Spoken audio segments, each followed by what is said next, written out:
1 table spoon சத்து மாவு கலந்து முதல்ல கலக்கிக்கணும், கட்டி இல்லாமல் கலக்கிக்கிட்டு அப்புறம் கேஸ் ஆன் பண்ணி காய்ச்சணும்.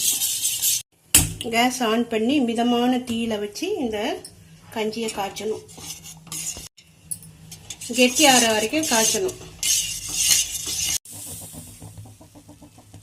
இது மாதிரி பொங்கி வரும்போது நம்ம காய்ச்சி வச்ச பாலை ஒரு 1/4 டம்ளர் சேர்த்து, இந்த தானியங்கள்லாம் வறுத்து செய்யறதுனால இது சீக்கிரம் வெந்துடும். 5 நிமிஷத்துல இந்த கஞ்சி வச்சிடலாம். இப்போ தேவையான அளவு வெல்லம், பொடிச்ச வெல்லம் இல்லைன்னா நாட்டு சர்க்கரை சேர்த்து 1/4 ஸ்பூன் சுக்கு பொடி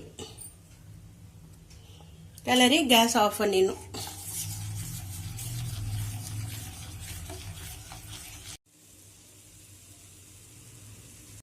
இப்பொழுது சுவையான சத்தான